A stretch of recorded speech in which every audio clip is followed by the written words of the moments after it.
Hello everyone. Today we are going to study about some trade-offs in a supply chain management. देखिए supply chain में आप decisions लेते हैं कि कौन सी चीज़ ज़रूरी है और कौन सी चीज़ जो है वो ज़रूरी नहीं है। मींस कि कौन सी चीज़ जो है वो इम्पॉर्टेंट है और कौन सी चीज़ मोस्ट इम्पॉर्टेंट है, ताकि आप अच्छे से जो डिसीजन है उसे ले सकें और अल्टीमेटली आपका जो डिसीजन है उसका जो इम्पैक्ट है वो आपकी सप्लाई चेन प्रॉफिटेबिलिटी, आपकी सप्लाई चेन प्लानिंग, उसके एग्जीक्यूशन, उसके नेटवर्क डिज़ाइन और उसकी इम्प्लीमेंटेशन पे जो है वो आता है। सप्लाई चेन में जो फर्स्ट ट्रेड ऑफ है it is between the sales and operations. देखिए आप सेल्स टीम से जब भी ये पूछेंगे कि how much they want to sell, तो वो नंबर्स हमेशा ज़्यादा ही होते हैं। उसकी एक वजह ये भी होती है कि if a product is not available in your inventory then you can't sell that. तो जो सेल टीम है यही वजह है कि वो हमेशा यही चाहती है कि जी उनके पास अच्छा खासा स्टॉक जो है वो अवेलेबल हो, ताकि वो अपने तमाम कस्टमर्स को जो है वो अच्छे से फैसिलिटेट कर सकें। अब जो ये ऑपरेशन टीम है या जो प्रोडक्शन की टीम है या जो लॉजिस्टिक्स की टीम है, they know more about the cost, और उन्हें ये पता है कि अगर से तो सप्लाई चेन में फ्लक्चुएशन आएगी तो उसका डायरेक्ट इम्पैक्ट जो है वो आपकी कॉस्ट पे आएगा।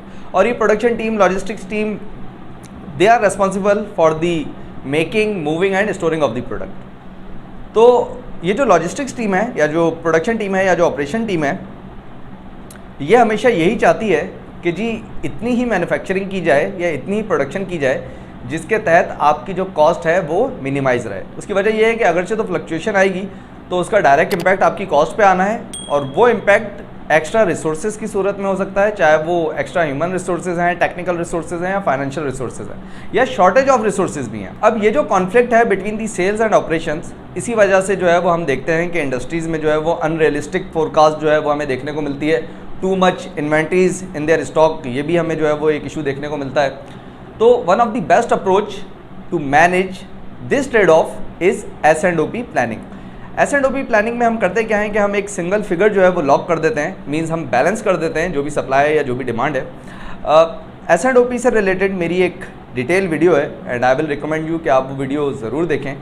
वो वीडियो आपको काफ़ी हेल्पफुल रहेगी to understand this trade off. Second जो ट्रेड ऑफ है it is between the customer and the supplier. देखें supply chain is full of customers and full of suppliers. अब अगरचे तो आप अपने सप्लायर को रूटीन से हट के कोई बड़ा ऑर्डर देंगे तो देर आर मैनी चांसेस कि आपका जो सप्लायर है वो बहुत सारी प्रॉब्लम्स को फेस कर सकता है, और वो प्रॉब्लम्स हो सकती है extra transportation cost, extra production cost, extra storage cost. अब अगरचे तो आपके सप्लायर को ये पहले से पता होगा कि what will be your demand in future, तो उस सप्लायर के लिए अपनी सप्लाई चेन को मैनेज करना काफ़ी ईजी रहेगा। One of the best approach in this trade-off is collaborative planning, forecasting and replenishment। देखें collaborative planning, forecasting and replenishment एक ऐसा प्रोसेस है जो कि बेसिकली आपकी जो कम्युनिकेशन के जो प्रोसेस है उसे स्टैंडर्डाइज करने के लिए जो है वो किया जाता है। साथ ही साथ जो आपके डिफरेंट सप्लाई चेन पार्टनर्स हैं उनकी जो कम्युनिकेशन है कि इन्वेंट्री का पार्ट लेवल क्या है, करंट इन हैंड इन्वेंट्री क्या है, करंट जो सेल है वो किस हिसाब से चल रही है, फ्यूचर डिमांड क्या होगी। तो कोलैबोरेटिव प्लानिंग, फोरकास्टिंग और रिप्लेनिशमेंट जो है वो इस चीज़ को एम्फसाइज करती है कि आप टाइमली इंफॉर्मेशन शेयर करें between the supply chain partners. एक और ट्रेड ऑफ है it is between the procurement and the engineering. देखें ये जो इंजीनियरिंग टीम है, ख़ास तौर पे वो इंजीनियरिंग टीम जो कि रिसर्च एंड डेवलपमेंट में भी इन्वॉल्व होती है, तो वो टीम जो है ज़ाहिर सी बात है कि वो आपके जो सप्लायर्स हैं उनके साथ भी कोऑर्डिनेट कर रही होती हैं और अपना टाइम जो है वो इन्वेस्ट कर रही होती हैं, और टाइम इन्वेस्ट करना भी एक तरह की कॉस्ट है। और हम इंडस्ट्रीज़ में देखते हैं कि वो सप्लायर्स जो कि बहुत अच्छी आपको इनोवेशंस में हेल्प आउट करते हैं, नई इन्वेंशंस में हेल्प आउट करते हैं, तो उनकी कॉस्ट भी फिर जो है वो ज़्यादा होती है।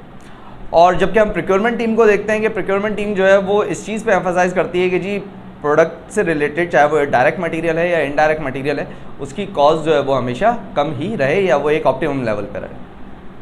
One of the best approach to manage this trade off is कि जी आप या तो प्रोक्योरमेंट टीम में से किसी भी इंडिविजुअल को from the beginning of innovation या बिगिनिंग ऑफ इन्वेंशन या बिगिनिंग ऑफ प्रोडक्ट डेवलपमेंट उस फेज़ में जो है वो इन्वॉल्व कर लें, ताकि जो प्रोक्योरमेंट वाले हों उन्हें भी ये पता हो कि जी प्रोडक्ट की जो लाइफ साइकिल होगी वो जब अपने एंड पे पहुंचेगी तो उसकी कॉस्ट क्या होगी, या जो प्रोडक्शन की लाइफ साइकिल होगी उसकी कॉस्ट क्या होगी, means end to end production cost क्या रहनी है किसी भी प्रोडक्ट से related. Second approach is design build strategy. देखें डिज़ाइन बिल्ड स्ट्रेटजी में आप एक कॉन्ट्रैक्ट सिंगल सप्लायर को जो है वो अवॉर्ड कर देते हैं। Now the supplier is responsible for innovation, for making, for designing of the product. So this was all about different trade offs जो कि हम मैनेज करते हैं इन सप्लाई चेन मैनेजमेंट।